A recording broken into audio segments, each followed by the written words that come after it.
kañ jëm kañ wër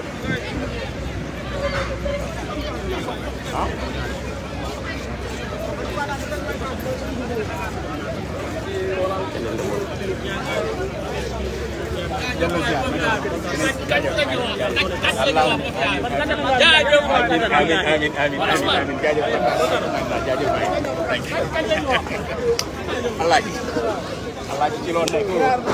Alaaji rafet nga liggéey Alaaji jaajëf Xasan Alaaji rafet nga liggéey Alaaji ça va yéen si jàmm tey ça va bien maa ngi direct si Kaaj TV bi dana jox sa impression ah sëñ ñaan ñu lay ziar bu baax tey da nga ñëwoon ci manifestation place de l'Obélisque aha aha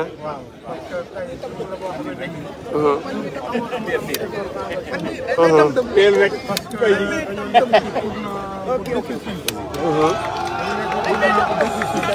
ci combat bi donc tey ñu ñëw ñun ñëpp suñu président Sonko war a joxe li nga xamante ni mooy yoon wi ñu war a jaar fii ba 2024 buñ ci yeggee Macky Sall mu bëgg ko ak mu bañ ko yëpp ñu jox ko droit troisième mandat ak ñu bañ ko jox yëpp donc ñun comme nag dañoo nekk ci parti politique nekk ci coalition donc li nga xam ne moo indi tey mooy déglu suñu leader coalition muy président Sonko donc mu dégagé yoon bi su ko defee nga xam ne fii la ñu war a jaar parce que tey loolu moo ñu indi déglu président Sonko mu wax ñu fi ñu war a jaar fi ñu war a jaar nag bu ko xasee ba wax moom jeex na keneen déglootuñu keneen waaw bu ko xasee ba wax déglootuñu keneen donc loolu moo tax ñu ñëw tey teel a ñëw donc ñu ngi ñaan boo xamante ni yaa ngi lépp loo jàpp da nga ko bàyyi ba ñëw effectivement tey dañu soxla mobilisation exceptionnelle donc parce que fi ñu jëm moo ko waral fi ñu jëm dañu soxla ñëpp dugal ci seen loxo donc li ci gën a rëy nag mooy sol sa daal ñëw ci place bi ñu ngi woo ñëpp encore ñu ngi woo ñëpp yaakaar nañ ne ñëpp dinañ ñëw parce que ñun yàgg nañoo ñëw fii xam nañ ne fii chaque fois bu ñu masaan woote à partir de 15 heures la nit ñi doon commencé génn donc lii tey boo gisee 10 heures 11 heures nga ñëw fekk ci nit ñi donc loolu li muy wane mooy nit ñi am nañ détermination bi am nañ pas-pas bi fas nañ yéene aussi lépp lu xeex bi laaj ko yéene def incha allah léegi lan ngay wax ñi nga xamante ni ñëwaguñu pour lan nga wax pour encourager leen ñu ñëw moom laa wax sànq ma ne leen képp koo xamante ni instant bi yaa may déglu loo jàpp na nga ko bàyyi te ñëw xam na jour tey bii moom soxlawuñ partage tey jour tey bi li ñu soxla mooy ñëpp ñëw waaw tey dañu soxla ñëpp génn ñëw donc parce que ñëpp génn ñëw loolu mooy doole dëgg la waaw parce que jour bu nekk dafa am lu ñuy soxla su président toogee di def live lu ñu soxla mooy képp ku da nga partage mu gën a yaatu mais tey dañoo woote tey moom li ñu soxla mooy ñëpp ñëw waaw tey li ñu soxla mooy ñëpp ñëw donc lu waay mën a def na nga ñëw am na ñu sori man am na benn mbokk moo xamante ni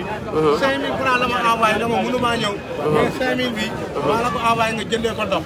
donc vraiment loolu xam nga ne lu rëy la kooku tey bu mënoon a ñëw day ñëw mais képp koo xam ne yaa ngi biir Dakar na nga ñëw képp koo xam ne yaa ngi biir Dakar lépp loo jàpp na nga yoon ko bàyyi te ñëw nga xam ne wax ji ñëw gi moo sox mooy farata bi tey tey ñëw bi mooy farata bi loolu la ñu soxla si ñëpp lépp lu ay mën a def te ñëwoo rek xamal ne defoon li la war donc nag képp koo xam ne nii da ngaa bëgg a def li la war mooy na nga ñëw nga déglu président Sonko mu wax li muy wax su ko defee ñu daal koy jëfe incha allah ñu ngi sant ñëpp di gërëm ñëpp merci beaucoup kontaan nañ trop jaajëf ma dugal kii bi jëlal kii bi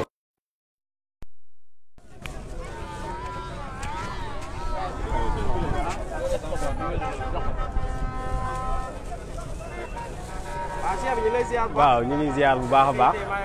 ça va sant yàlla man Mohamed Gueye man maa ngi Colobane fii waaw Colobane fii laa dëkk bon dama ñëwoon manifester comme sénégalais yëpp bon di wax ni tey jii nii bu nekkoon guerre lañ nekk Macky Sall on dirait que gagné na benn bataille yaa ngi dégg léegi ñun li nga xam ni moom laa bëggoon jàllale mooy ñun ñoo nekk si dëgg parce que Macky Sall listam dafa ëppal parrainage gis nga démocratie état de droit boo si nekkee lu la droit may dañ koy jël ba mu mat sëkk instant bi benn opportunité la ñu droit may mooy ñoom seen parrainage de trop boobu bu yeboon nañ ko saisir ñoom waru ñoo bokk nañ ko saisir à fond man loolu laa bëggoon jàllale état de droit lañ nekk bu ñuy xeex si état de droit lu ñu droit may dañ koy jël tey jii nii yàlla may na majorité bi nekk si ginnaaw Yewwi Askan Wi yaa ngi dégg loolu rek force la deuxième force bi mooy li ñu droit may muy benn parrainage de trop bi nga xam ne Benno Bokk Yaakaar ci seen côté la nekkee donc loolu rek waru ñoo bokk si élection yi donc loolu dañ ko war a saisir amul xalaat leader yi amul xalaat yaa ngi dégg soit Benno Bokk Yaakaar du bokk soit voilà nañ joxe moo doon ñun pare nañ Macky Sall dañoo doyal ci moom sénégalais yi sonn nañ voilà dañoo sonn dañoo pare bu yàgg 2024 dafa sori bu bëggee rek ñu voilà ñu yemale ko fii benn yoon voilà loolu laa amoon li may wax. non na ñëpp gars yi dañuy ñëw ñëpp dinañ ñëw incha allah ñëpp dinañ ñëw parce que tey jii nii démocratie moo woote donte démocratie amul ci réew mi démocratie amul ci réew bu ñuy comparé démocratie pays européen ak États-Unis ak démocratie Sénégal ay ree sax moom may jàpp moo tax su ma déggee ay yenn leader toog si télé bi naan démocratie Sénégal amul démocratie loolu nañ ko waxte dee amul démocratie ministre de l'intérieur buy organiser élection bu nekk ci côté APR dina mën ne am démocratie dina organiser élection loolu nañ xalaat démocratie amul fii démocratie boo xam ne état bi am na moyen yu ko neex jël alalu askan bi ñoom ñu jël financer seen élection léegi opposition ñoom ñooy demee ne wut ay moyens pour élection loolu du démocratie dañ na démocratie mooy loo xamante ni day tolloole yaa ngi dégg bu ñu nee opposition ñu alloué ko benn budget boo xamante ni tey jii nii si élection ci campagne am moo koy mën a financer mais tey doole yi tollawuñ donc loolu est-ce que am na amul démocratie waaw. léegi looy ban appel ngay lancé. à l'endroit de ñi ñuy seetaan te ñëwaguñu ba léegi ci. gars yi man j'ai confiance ñëpp dinañ ñëw képp ku mënul ñëw sax di nga yónnee xol yi instant yi xel yi yëpp a ngi fii képp ku ñëwul rek da nga am empêchement mais incha allah 15h à partir de 15h fii dina fees dell dinañ envoyé Macky Sall signal bu fort war ko ni moomul dëkk bi démocratie c'est au nom du peuple démocratie c'est pour le peuple par le peuple et pour le peuple dañ kaa fal nag pour mu jiite ñëpp pour mu yilif ñëpp mais comme boobu dafa moom décidé yilif waa APR kese dinañ ko wan ni Sénégal ñun ñoo ko moom démocratie bi c'est au nom du peuple voilà.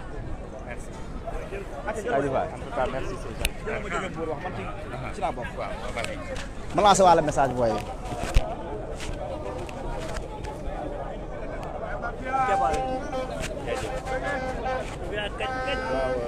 sëñ bi ñu ngi lay nuyu di la ziar di la wax lan mooy sa tànk si manifestation tey ak fan nga jógee ñëw wuy si appel. waaw man Mbour laa jógee pour ñëw ci manifestation bi parce que comme que manifestation pacifique la autorisé nañ ko dañuy wax sénégalais rek ñu ñëw wuyu si ñu manifester ci jàmm ñu ñibbi ci jàmm di lancer appel aussi le président Macky Sall mu xam ne 2011 2012 ñun ñëpp dañoo taxawoon di xeex ba tey mu falu parce que bu jeunes yi taxawul woon tey car bloquant bi jàll tey président Macky Sall du nekk président Sénégal donc jeunes yooyu nga xam ne ñoo ko yor xeexal ba mu falu tey jeunes yooyu tamit la war a xoolaat ba nga xam ni mu respecté constitution bi respecté démocratie ñu bàyyi liste yi nga xam ne war nañ jàll ñu jàll fekkee nag mënul nekk ba kii ñu reporter élection yi ñu organiser élection yi transparent mais organiser élection fii sans leaderu parti opposition yi loolu vraiment tey professeur Amsatou Sidé ba wax na ko nee na moom li conseil constitutionnel xamul ban droit la ci àdduna bi même xale bi gën a ndaw sa boo ko laajee xamul benn droit la donc dañuy lancer appel jeunes yi teew fii yëpp ñu manifester ci jàmm ñu ñibbi ci jàmm parce que leaders yi leen woo fii yëpp ci jàmm lañ leen woo bu kenn dem di yàq bu kenn dem di toj di lancer appel aussi jeunes yi nekk fii di dàq ay TFM ay RFM ak yeneen journal yi nañ leen bàyyi ñu couvrir manifestation bi parce que nous sommes en démocratie bu ñu leen autorisé manifestation bi démocratie la man bokkuma fenn mais li tax ñu doon jàppale Macky Sall 2011 ci laa bokkoon di xeex ba mu falu dañoo jàppoon ni bu changé rek jeunes yi dinañ am liggéey dëkk bi dina changé mais ay màggetu politiciens yi fi nekkoon démb ak bërki démb ñoo fi nekk di séddoo milliards yi boo xoolee 99% chance ñiy jàppale Macky Sall yëpp seen intérêt doo nga tax ak xaalis bu ñu def seen poche donc institution yi inutiles yi nañ ko annuler jël xaalis bi ñu def ci institution yooyu financé ci jeunes yi financé ci hôpitaux yi xam nga lu tax ni hôpital Grand Mbour ñu dëkk Mbour hôpital bi amul sax ambulance hôpital bi boo fawee doo faju donc loolu la président Macky Sall war a jël préoccupation population bi 2024 mu jël ku bokk ci moom wala ku mu manti doon organiser des élections transparentes libres mu dem ci jàmm ak salaam sorti par la grande porte 2029 en toute démocratie yoon may na ko bu ko neexee mu ñëwaat donc loolu rek moo tax ma ni man tamit dama fiy teew di wax sama kàddu di wax jeunes yi saagante bi ci internet bi waxante lu ñaaw yi yooyu tamit nañ ko bàyyi parce que Sénégal benn dëkk la ñun ñëpp ñoo ko bokk ku ci nekk boo deewee sa bokk mooy ñëw am na kër yoo xam ñi APR lañ bokk ñuy fenn donc message boobu laay lancé buñ paree ci manifestation dañu raxas fii ba mu set ñëpp ñibbi amul yàq amul toj amul wax lu ñaaw journaliste bu fi ñëw tamit bàyyi leen ko bu couvrir événement yi on métta léegi wax naa ko message boobu man bokkuma yeewu mais man Sonko laa gëm ni projet am buñ ko amee Sénégal dina changé sàccum xaalis bi milliards yi dina jeex jeunes yi dinañ am xaalis bi nga xam ne rek imagine 43 milliards yi président Macky Sall joxe bu ci dolli woon 3 milliards muy 46 milliards ñu jox séddale ko département yi département bu nekk ñu bàyyi fa 1 milliard département bu nekk financé yeneen communes yi ñii muy jox xaalis bi dina may 80 000 ñu jël leen ñu liggéey ci affaire yi ñu financé donc ñooñu chaque fin du mois dinañ am xaalis mais nga jox nit 80 000 mu lekk benn fan mu jeex suba ginnaaw ëllëg mu dem donc loolu la ñu wax ne le président Macky Sall na xam ne askan bi ñoo ko faloon man ci ñi ko faloon laa bokk te xaarumoon poste xaaruma dara Sonko suba tamit bu falawaatoon wala keneen tamit xaaruma poste xaaruma dara li may xaar mooy askan bi liñ soxla ñu def ko di lancer appel le président Macky Sall ak ku mën di doon ñu fàttaliku nit ñi dañoo sonn département Mbour sonn nañu aussi mafia kaj-kaj aussi ñu leen di remercier ci liggéey bu rafet bi ngeen di def mon frère Ousmane Diagne ak Abdou Aziz bi nekk France liggéey bi rafet na di la gën di ñaax jeunes yi rek ñu bàyyi saagante beeg waxi ñaaw yi ak menace de mort yeeg yooyu yëpp parce que Sénégal benn bopp la. Bamba Fall da nga ne woon da ngay génn génnal. Bamba Fall da nga ne woon da ngay génn génnal ñu taxaw di la xaar. Bamba Fall génnal. Bamba Fall génnal. non Bamba Fall génnal. waaw yow te waroo tudd Bamba sax yow. waaw tudd Bamba. waaw yow Fall sax waaw.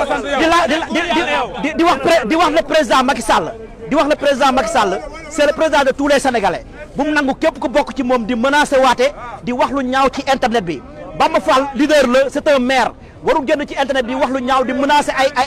ay violence donc muy opposition muy pouvoir ñun jàmm lañ soxla Sénégal yaa na fi jàmm sax élection yi ñëpp bokk ñu dem assemblée le meilleur gagne présidence le meilleur gagne merci beaucoup.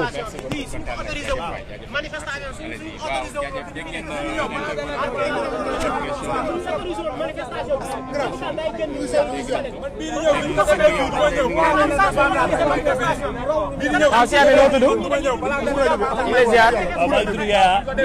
Yaya fan nga jógee. maa ngi jógee Parcelles Assainies ah. yaa ngi jógee Parcelles Assainies da nga ñëw fa tey ci manifestation bi. waaw ñëw ci manifestation bi ngir. nan nga gisee affaire bi tey. waaw ni ma gisee mooy dañoo ñëw ci manifestation bi ngir candidat yi bi dañ leen kale te ñu gis ne. voilà dañuy gis ne Sénégal ñun ñëpp ñoo ko bokk. tey gouvernement bi fi ñu jëlee seen alal élection tànn ñi nga xam ne ñoom la ñuy bëreel su boobaa kon ñu gañewaat Sénégal lay yomb mais Yewwi Askan bi dafa ñëw élection mais ñu ñëw gañe Sénégal commencé libéré Sénégal nguur gi fi nekk bëgguñu Sénégalais yi libéré wu ñu xam ne ñii suñu leen kalewul duñu dem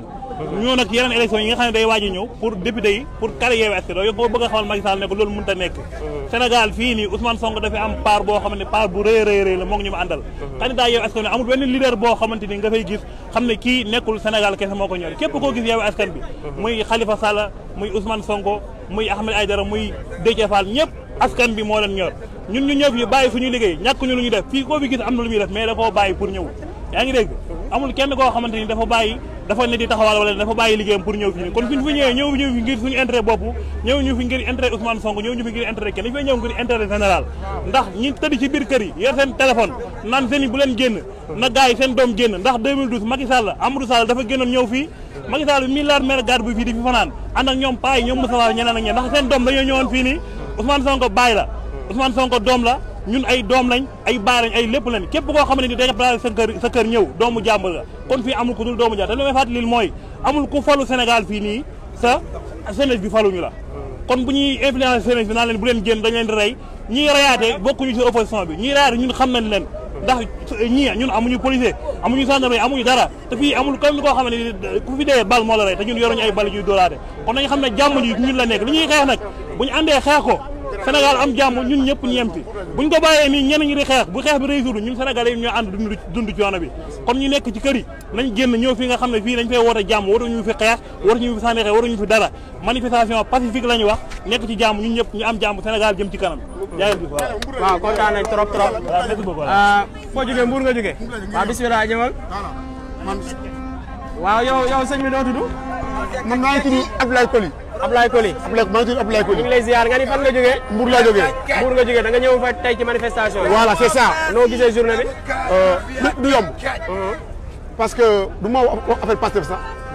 damay wax affaire Yewwi Askan Wi parce que su ma nee Pastef du baax parce que Yewwi Askan Wi daa constitué ay partis yu bëri. te ñun le mal est que réew mi Sénégal yàqu na. te système bu fi nekk depuis 1960 ou bien avant 1960 ba léegi moo fi nekk ba léegi ñun da sosoon nañ on en a marre boo demee si bureau yi si administration bi ay pa yoo xam ne am nañ 60 ans ou bien plus de 60 ans ñu ngi liggéey ba léegi nga gis un jeune boo xam ne am na bac plus 3 bac plus 5 liggéeyul mais est ce que loolu yoon la. non du yoon de. gars yi est ce que loolu yoon la nga am bac plus nangam yow liggéeyoo ay pa yoo xam ne ba léegi depuis 5 ans ba léegi ñu liggéey ba léegi loolu doy na set. Sénégal am nañ ay crédit am nañ OFNAC yëpp ñu ngi fii gis ku sax ay milliards dugal si poosam crédit du ko topp OFNAC du ko topp procureur bu convoqué kenn du ko wax mais nag opposition boo sakkee 100 francs da demal kaso est ce que loolu yoon la est ce que loolu yoon la Macky Sall may la ma Macky Sall buy organiser élection fii si électorat bi moom kese moo koy xam moom ñu mu àndal kese opposition war a xam nekk si fichier bi mais ñu bañ Macky Sall ba amee élection day calculer naka lay éliminer diw naka lay seeti élection est ce que loolu yoon la les gens en ont marre de Macky Sall ñun dañoo ñëw tey pour marche pacifique mais à condition policiers yi ñu fi am bagage fii taaw bi bu ñu doon lacrymogène duñu bàyyi kenn duñu ay lacrymogène bu ñu doon ay lacrymogène duñu bàyyi kenn duñu ay lacrymogène léegi nañu midi ku ñu doon lacrymogène dañuy fayu ku ñu doon dañuy fayu maire bi bu fi ñëw na am tey lépp dëgg la tey ñun dañoo papar nañu man sama xol daa jee quoi parce que su ma tëddee guddi des fois du ma nelaw insécurité bi ni mel ci dëkk bi xoolal dëkk bi ni mu ñàkkee insécurité xoolal liñ teg fële tey liñ teg fële suñu leen jëloon tas leen ci dëkk bi billaahi kenn du rey kenn du agressé nañ dem ci agression yi ñu jàppale ñu dañuy xeexal suñu réew te dañoo pare pour joxe suñu bakkan amuñu ci sax layaam merci beaucoup ci alxuraan su paree di joxe suñu bakkan dañ koy joxe merci beaucoup Sonko li mu bëgg da koy am far force inchallah tooñ nag mais ku ñu tooñ ñu fayu jeex na papa Abdoulaye Wade ñu ko jàngaloo léegi pour leen dóor waaye ku leen dóor fayu leen damay terminer léegi man fu may terminer mooy lan Macky Sall na bàyyi Yewwi Askan Wi tout tranquille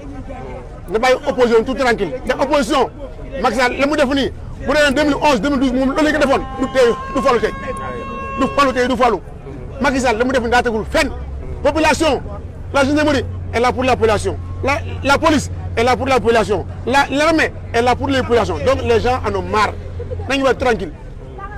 nañu bàyyi tout tranquille. léegi yow nan nga gisee possible troisième candidature bu Macky Sall.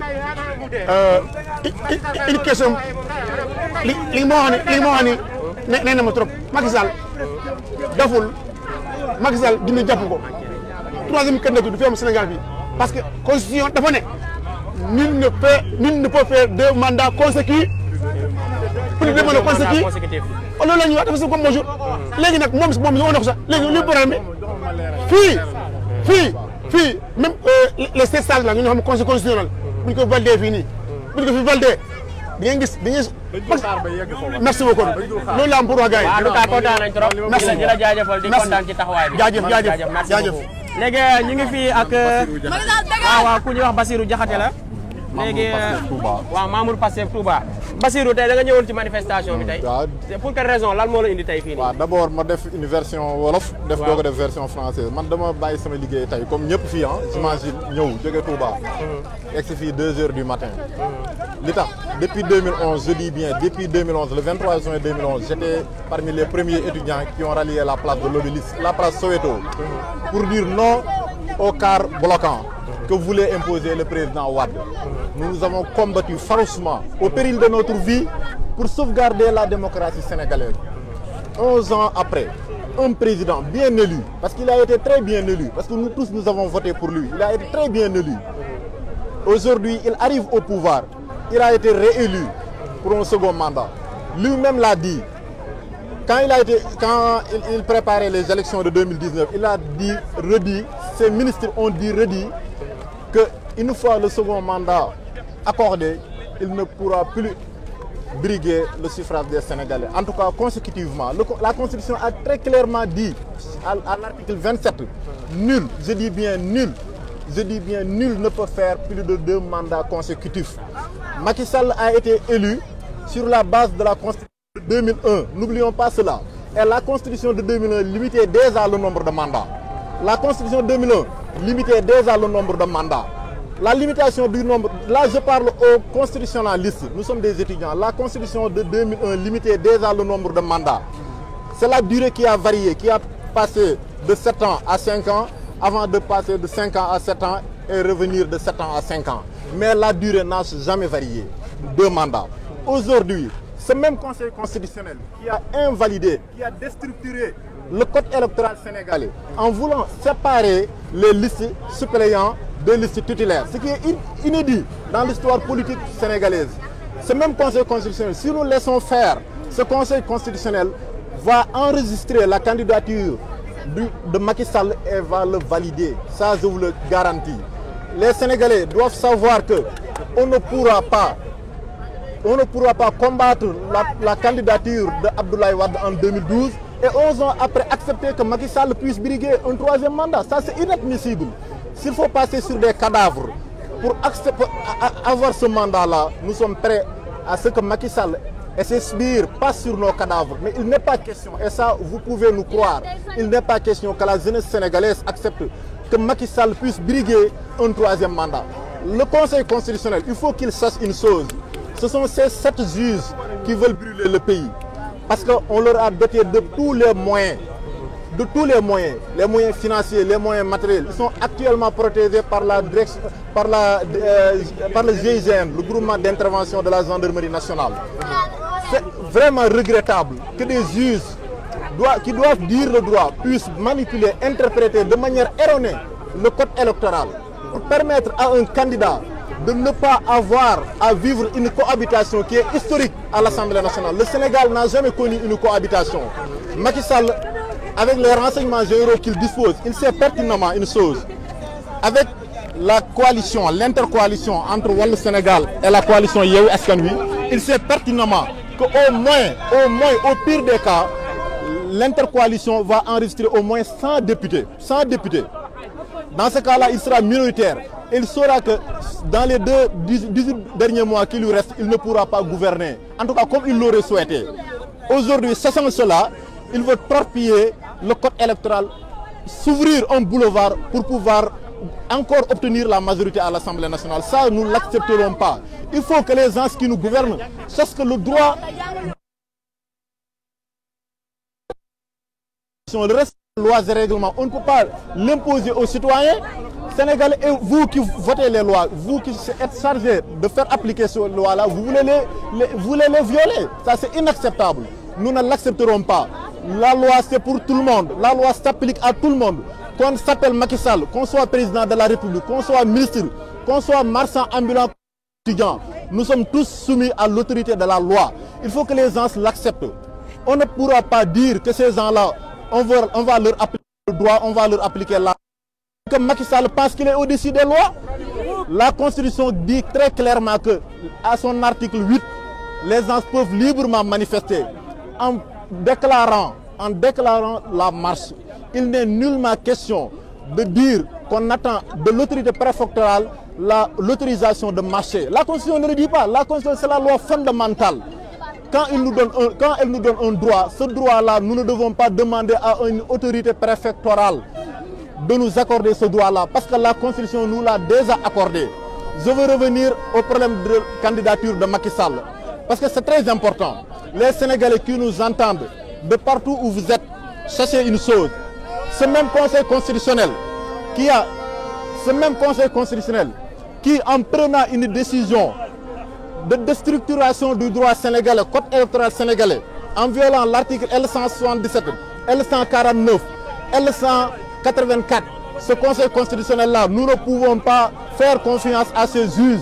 Ces juges sont soudoyés, je le dis bien. Ils ne disent pas le droit au nom du peuple sénégalais. Ils le disent pour Macky Sall. Ils sont là pour Macky Sall. Il est aujourd'hui temps que les Sénégalais, de partout où ils sont, refusent que leur liberté, que leurs droits, que la loi soit confisquée par 7 magistrats, par un ministre de l'Intérieur qui est là uniquement pour valider les désirs de Macky Sall. Antoine Diome, s'il est aujourd'hui ministre, s'il est aujourd'hui, je le répète bien, ce que Ali Ngouille Ndiaye a refusé, de faire jusqu'à être débarqué, Antoine Diome a accepté de faire tout cela. Raison pour laquelle, malgré les événements désastreux du mois de mars, il est maintenu à la tête du ministère. C'est parce que Macky sait qu'Antoine Diome fera tout ce que Macky voudra. Raison pour laquelle il est aujourd'hui ministre. C'est un magistrat pour qui les Sénégalais ne doivent pas avoir confiance. C'est quelqu'un qui est manipulable. Il n'est pas là pour servir le Sénégal, il est là pour servir Macky Sall. Parce que Macky Sall l'a nommé. Un ministre digne de son nom doit refuser cela. Le peuple sénégalais est témoin. Aujourd'hui, nous tous, nous avons rallié cette place-là de la nation pour dire, voyez tous, ce sont des jeunes qui ont laissé leur travail et qui sont venus ici pour dire non à Macky Sall. S'il y a lieu de passer sur des cadavres pour rester au pouvoir, nous serons ces cadavres parce qu'aucune force de sécurité ne pourra nous empêcher de nous dresser contre Macky Sall, contre sa volonté de rester au pouvoir. Vous l'avez tous entendu. Il est parti, waaw li ma bëggoon wax ci wolof mu leer. mais naka nga gisee contre-manifestation bu APR. Je vois pas de contre-manifestation. J'ai vu des déclarations un peu partout. J'ai vu des déclarations. Des gens disent qu'ils ont fait une. D'abord loolu lu antidémocratique. Parce que jàpp naa ne.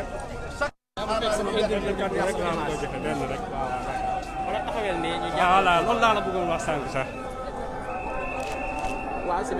voilà. da nga ñëwoon tey ci manifestation bi tur bi naka la. waaw man maay Cheikh Tidiane Sy Al Maktoum Junior.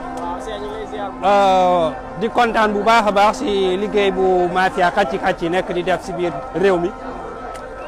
di leen sargal di leen féliciter bu baax a baax donc tey comme tous les Sénégalais dignes dama ñëw bokk si manifestation bi pour wax benn kàddu kese. man waxuma wax yu bëri li ma bëgg a wax mooy Macky Sall dafa war a xam ni dootuñu nangu ñu jël ay caprice u benn nit ak ku mën a doon bëgg ñu koo defal ay loi te yàlla def ñu amoon ay loi yu taxaw ba pare ñu koy jël di ko sandi di xool caprice u nit ki di ko defal lu ko neex loolu laa bëgg Macky Sall xam ni fu ñu taxawoon 2011 ba 2012 ànd ak moom xeex taxaw nañ tey fu ko ëpp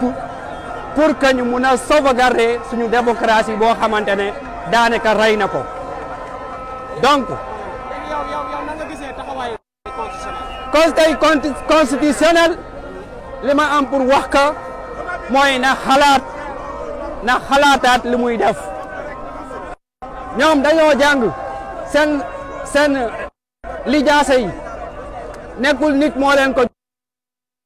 jox mi ak seen xam-xam nekkul nit moo leen ko jox yàlla moo leen ko jox pour ñu doxal dëgg donc bu la yàlla joxee xam-xam pour nga doxal dëgg mun a doxal dëgg nga xool nit ki xam ni tey ay fanam jeex na en tout cas bopp réew mi 17 mois xaw ma 16 mois moo ko desee na xam ni moom pare na te ñoom bu soobee yàlla ñu ngi fii ak ñoom ñu ngi fii ak seen i njaboot nañu xoolaat seen njaboot ñu siggil seen njaboot surtout ñu xam ne seen pap taxawoon na fii mu nekk bañkat taxawoon na fii mu xeex taxawal dëgg waaye sama pap dafa xool ay caprice su benn nit boo xamante ne tekkiwul dara mu def ko ay loi loolu dafa ruslu man nawloo ma pap bu mel loolu te yaakaar naa seeni doom duñu ko nawloo. instant lan ngay wax jeunes yi nga xamante ni ñi ngi seen kër yi génnaguñu. dama leen bëgg a wax ni appel nga leen lancé. dama leen bëgg a wax ni. Sénégal ñun ñii ñoo ko moom su rawatina ñun jeunes yi suñu papa yi suñu yaay yi suñu maam yi suñu yaay yi daanaka pare nañ te yàlla xam na ni heure bu may wax ak yéen maa ngi gis ay paa yi nga xamante ne lu mu gën a néew am nañ 60 ans lu mu gën a néew am nañ 70 ans lu mu gën a néew am nañ 65 ans donc yow jeune bi yow mi amagul 40 ans yow mi amagul 50 ans yow mi amagul 45 ans yow la ñuy waxal génnal nga ñëw xeexal sa démocratie ndax dëkk yeneen i dëkk yi nga xamante ne tey yaa ngi leen di nawloo ba bëgg a voyager dem fa ñoom fii la ñu jaar liggéeyal seen réew mi tabax réew mi ba kenn ku ne bëgg a jóge fu nekk si àdduna ñëw fekk si leen donc tey réew mi ñun ñii ñoo ko war a defar ñun ñoo war a defar suñu réew mi donc lu ñu war a mën a def bu jaree tuur suñu deret nañ ko tuur parce que tey démocratie bu ndaw jàmm bu ndaw bu ñuy dawloo am na ñu nga xamante ne ñoo tuuroon seen rongoñ ñii ñu jàpp leen tëj leen ñii ñu dóor leen ñii ñu toroxal leen ba tey Sénégal mën a tudd Sénégal ba tey Sénégal mën a am au moins benn nit bu tudd président donte nekkul taxawul taxawaayu président waaye nañu fexe ñu defar suñu réew mi nañu fexe ñu taxaw temm pour xeex suñu réew mi merci beaucoup. merci beaucoup Marto jaajëf ñu ngi lay jaajëfal bu baax di rafetlu taxawaay bi incha allah merci beaucoup. da nga bëggoon jaay sa impression tur bi naka la. maa tudd Kassim Diémé. Kassim Diémé fan nga jógee. Grand Yoff fii. Grand Yoff nga jógee da nga ñëwoon tey ci place de l'Obélisque pour manifester. waaw comme tout jeune conscient. waaw lan moo la fi indi tey exactement ci place de l'Obélisque. je dirais tout simplement l'appel de la patrie et l'appel de l'honneur moo ma andi fii nii waaw. je pense que deux mots résument tout.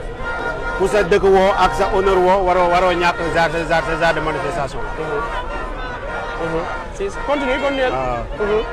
je pense que comme toutes les jeunes ñu fi nekk tey benn jeune bu nga xam ne yaa ngi sa kër te amoo empêchement toog sa kër te waru la waaw dëkk bi toll na fu nga xam ne il faut toutes les forces vives de la nation taxaw bu ñu bëglee Macky egg ak ñun fu nga xam ne peut-être on va compter nos morts en dizaines ou en centaines. Les Sénégalais sont interpellés, tous bords confondus. Si nous voulons peut-être on comptera nos morts comme ça se fait en Côte d'Ivoire, ou bien au Mali, ou bien en Guinée. Il va falloir que thème Macky Sall. Sénégal, déjà la Dara, on a eu 2 mandats. Parenga, il y a un ligne de élection, il y a pas de bok. Parce que coalition Bouni Andal, Mouye Askanbi, voilà Nyenen. C'est inconcevable. Élection en Sénégal, c'est beaucoup. Macky Sall maintenant def na ko religion pour moi. Chaque élection, il faut que muy génne. À chaque fois élection, ku mu gën a ragal moom lay génne. Et cette fois-ci, ñëpp jàpp nañu et tout ñëpp dépôt nañu ci Ousmane Sonko lay gën a ragal, mais Ousmane Sonko du bokk élection. Et toutes les gens sérieux, mais toutes les universitaires sérieux, tous les juristes sérieux dans ce pays, wax nañu lu mu nekk di def doxul. Et loolu c'est inconcevable dans un pays où les gens se disent dignes, où les gens se disent ay ngor lañu mënuñu laisser passer sur ça. Et ça lu mu ko jaral nañ ko fukk ndax xam ko ce n'est que le début. On espère que tey manifestation buy am tey pacifiquement dina tomber dans l'oreille d'un quelqu'un de conscient mu xam ni le vent est en train de tourner et nous pensons qu'il va comprendre tey message bu ñuy joxe tey ne tomberont pas dans l'oreille d'un sourd. Macky Sall dina ko xam parce que bu ko bañee on est pacifique aujourd'hui. Demain, on sera quelqu'un qui c'est pas des menaces. Parce que l'eau, c'est la vie, comment dire, c'est la succession normale des choses. Révolution, elle est d'abord pacifique. Et l'eau, on a respecté ça, organiser les choses comme moi, nous sommes au pouvoir. Sénégal, déjà, au Dara, qui l'eau, mais pour nous, là, moi, je pense que c'est non négociable. Je pense que un message bu ñu joxe tey dina ko dégg vraiment je vous remercie pour ça. D'accord, en tout cas kontaan nañ trop sa taxawaay. di leen remercier bu baax a baax. merci beaucoup. waaw jël ma ko une minute ñu waxtaan ak moom tuuti. ma naqaree Paa moom sëñ bi tur bi naka la. Ahmed Dieye laa tudd. Ahmed Dieye da nga ñëwoon tey manifestation bi tey. waaw dama ñëw maa ngi jógee ba Kaolack nag. Kaolack nga jógee. Kaolack laa jógee depuis ce matin. macha allah maa ngi gaare fële pour ñëw ci wuyu si. woote Sénégal parce que tey dama jàpp ne. Ousmane Sonko wootewul. Yewwi Askan bi wootewul. waaye Sénégal moom moo woote. Sénégal nag bu wootee nag képp koo xamante ni sénégalais nga. nga gëm bergeau rouge mu nekk sa xol. nga xam ne fii nga juddoo te boo dee fii lañ lay suul. say maam fii lañ juddoo say maamaat maam fii lañ juddoo bu Sénégal woote war nga wuyu. loolu moo tax ñu def déplacement bàyyi suñu yite yëpp ñëw pour taxaw pour wane suñu naqar bi ñu am ci réew mi parce que ku sañoon ñu tukki ne dem nañ fu bari mais dëkk boo dem nga ñëw Sénégal da ngay ruus parce que boo gisee Sénégal lu mu mel ak nit ñi fi ñu toll en 2024 en 2022 di nga xam ne Sénégal fi mu toll nii tey mérité wu ko kon képp koo xam ne jeune nga képp koo xam ne sénégalais nga âge boo mënti am 1 an ba 100 ans tey da ngaa war a ñëw teew fii da ngaa war a teew tey ci place bi pour wane yow patriotisme bi nekk si yow wane bëgg bi nga bëgg Sénégal wane naqar bi nga xamante ne ak gàcce gi nga xamante ne Macky Sall teg nañu ko ñun sénégalais yi tey képp kuy sénégalais tey rus nga du wax ne Sénégal nga def ndax la ndax Macky Sall yàq caxat-caxatee bi mu caxatee askan bi caxat-caxatee bi mu caxatee suñu suuf si nekk nekk Sénégal caxat-caxatee bi mu caxatee waa bi nga xamante ne tey benn sénégalais nekkatul en sécurité benn sénégalais nekkatul en sécurité dëkk bi désordre total ñun xeex loolu tey moo ñu tax a ñëw ak wuyu si woote Sénégal comme Sénégal loolu moo ñu tax a ñëw fii te nag si jàmm lañ ñëw nañ solo ba rafet yor suñu ndox di naan ñu ngi siy jàmm ñu ngi manifesté wu mais ñu ngi ñaan autorité yi ñu ngi ñaan ñi nga xam ne mooy jox ordre nañu fexe ba buñ ñu andil problème dañu xam ne problème yàlla bu am mais problème bu am nga xam ne ñoom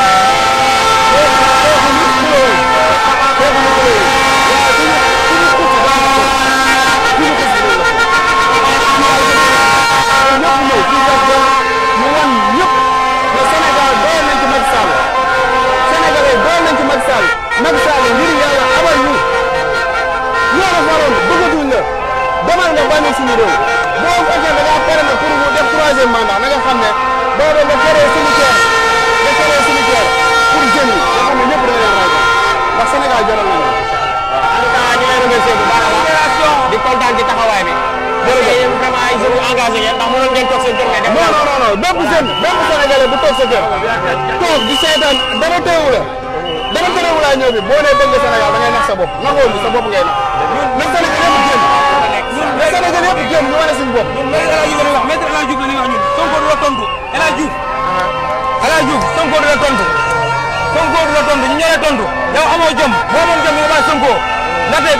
yow ba léegi yaay wax Sonko bu sa wax ak yow kon amal jom mag mu ñàkk jom mooy yow donc maître El Hadj Diouf je m'adresse à maître El Hadj Diouf encore une fois maître El Hadj Diouf yow amoo jom ñun ñoo lay tontu ñun les patriotes ñun ñoo les patriotes dëkk bi ba metti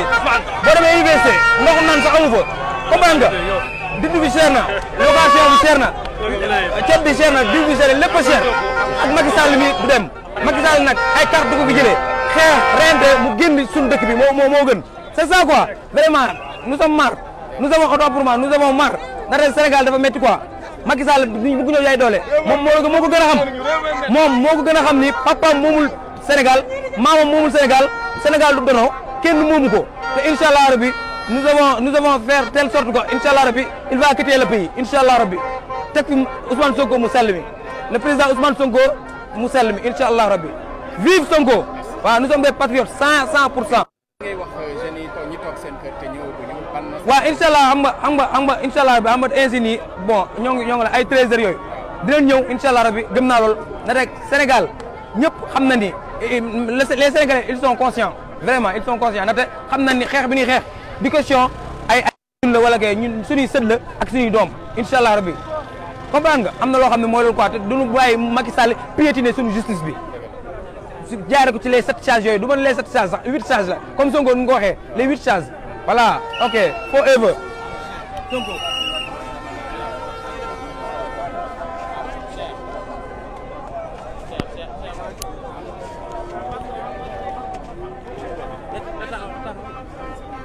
waaw sëñ bi ñu ngi lay nuyu di la ziar di la wax lan moo doonoon sa tànk tey ak lan moo tax nga jóg ñëw ci manifestation tey. waaw asalaamaaleykum wa rahmatullah auzu billahi mina makki rajim taxawaay biñ fi taxaw nag du lenn nag lu dul wane ne Sénégal ñoom moom suñu bopp taxawaay biñ fi taxaw day wane ne Sénégal fa mu nekkoon muy démocratie depuis 1960 ba léegi ñi ngay xeex moo ngi foofu dund bi cher na luwaas bi cher na Macky yëgul lu xew moom moo ngi gundaandaat mu ngi yor suñu avion di dugg di yéeg di wàcc nu mu ko neexee démb la ci mujj information yi wane ne jot def ay augmentation te tegu ko fenn la ko tegul comprendre nga dëkk bi démocratie moo fiy dox par la force gis nga manifestation buñ ko autorisé ñuy manifester par force te kenn mënu si dara sama wax nag du bëri l'essentiel laay wax nee na Sénégal bu ñu demee bay fal nañu xool bu baax kan la ñuy fal dañ ko xool ci jikko xool ko ci ay descendants ndax dafa am solo gis nga ba loola boo ko falee nag fii rek lay mujjee waxoon naa ko 2012 te li ma wax nii yàlla may na ma tey ndam ñi ngi ñaan nag yàlla mii nga xamante ne moo fi teg Macky Sall mu jëlee ko fi par la petite porte loolu laa amoon li may wax maa ngi jaajëf ñëpp.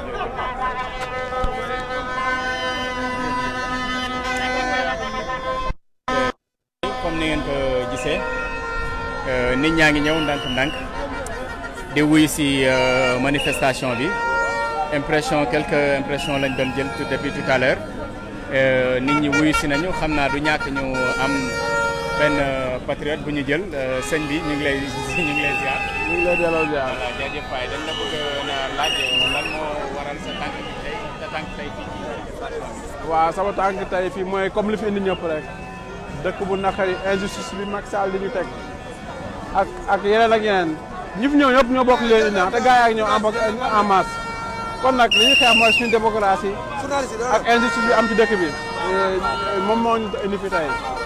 képp élection lañ jëm képp ku war a bokk ci élection dañu permettre nga dem Macky Sall bu fekkee wóolu na boppam day permettre candidat yëpp ñu bokk que le meilleur gagne loolu daal moo ñu fi indi fas yéene see dellu ginnaaw ñu ngi ciy xeex daal ba keroog ñu am ndam incha allah rabbi voilà. dégg ngeen impression boobu. patriote boobu nee na élection foog mu am te ñi war a bokk ñëpp dañoo war a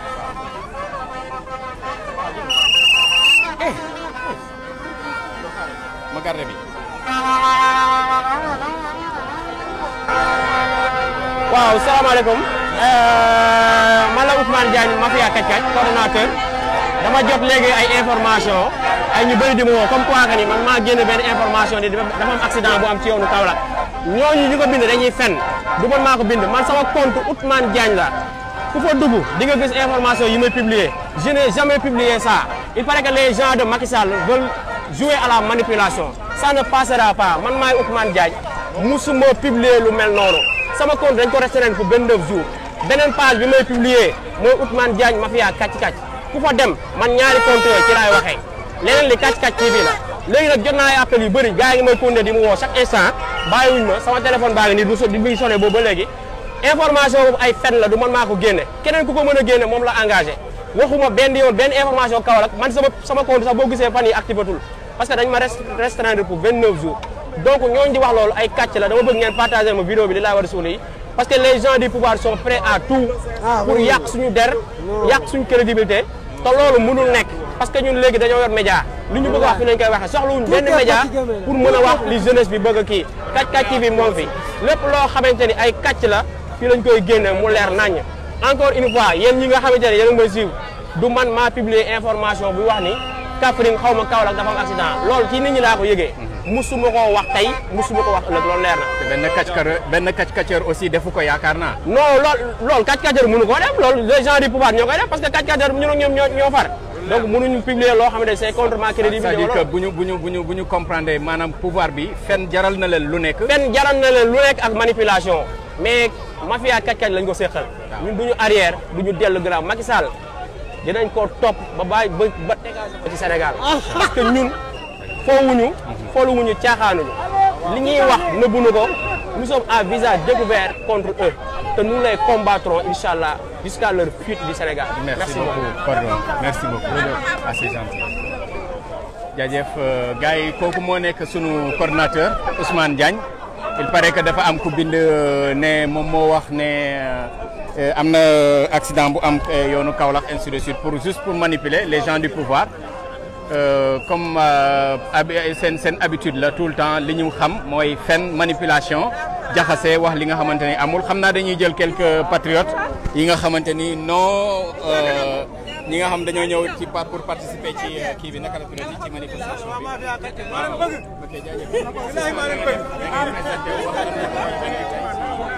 waaw tey moom dañ fi ñëw en tant que collectif bi nga xamante ne moom lañ tuddee ànd ak président Ousmane Sonko tabax Sénégal ñun Sénégal rek moo ñu ñor parce que Sénégal il faut ñu tabax ko ànd kenn rek moo ko mën a tabax muy le président Ousmane Sonko di leen bëgge bu baax yéen waa mafia kacci kacci ndax liggéey bi ngeen di def rafet na mais di wax ne Macky Sall di ko wax ne ko génn réew mi ñàkk génn réew mi yëpp lañ ci yemale dinañu xajal suñu dëkk bi ci nii wala ci nee parce que ay ndaw ñoo takku c'est jël seen avenir en main taxaw juste rek pour que un Sénégal ñu am un Sénégal meilleur parce que Sénégal foo laa la ñu metti nit ñi sonn nañ damm nañ tàyyi nañ benn nit bëgg ñoo rey du ñu rey nag des si balaa mu ñuy rey ñu génnee ko réew mi dàq ko te li ma waxoon laay waxaat si suñu point de presse bi bu moytul si turu bi lay jaar du jaar sa si bunt bi kon nag ñun ñëpp nañ leen takku rek te xam ne xeex bi incha allah rabbi dinañ am dam waaw xamante ni suñu constitution moo ñu may pour ñu manifester à chaque fois que buñ ko bëggee exprimer suñu kii muy taxaw pour interdire. non déjà moom dama ko yërëm parce que moom gëmul boppam en tant que jeune waru woon di ànd ak Macky Sall parce que dafa jàng fi mu war a jàngee moo gën a jàng sa Macky Sall am profession am bu gëmoon boppam du taxaw fii di wax loo xamante ni wax fa dëgg neex yàlla sénégalais yi nawlootuñ ko moom li mu ko war sax mooy mu démissionner mais Macky Sall la ñuy wax mu démissionner parce que bu démissionner rek gouvernement bi parce que ay incompétent lañ ay voyous de grands bandits lañ ay ñoo xamante ne lañ ah deret rek la ñuy dundee ñun la dañoo sonn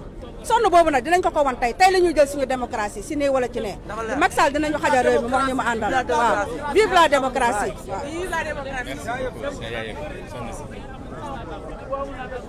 waaw xam naa dañuy continuer jël quelques participants quelques gars yi ñëw si manifestation bi entre temps di leen wan foule bi fi dajeegum di leen wan ne nit ñi sont engagés sont prêts à en finir avec ce régime voilà donc sunu kii bi coordinateur toujours mooy wax ni Ousmane Diagne s'il vous plaît.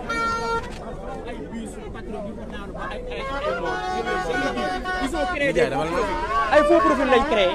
pour me faire dire des choses que je n'ai pas dit dañuy profité nag ci sama compte dañ Facebook dafa ko restreindre pour 29 jours ñu créé ay faux profil dem di ma wax la information sànq ba léegi sama téléphone baa ngi toj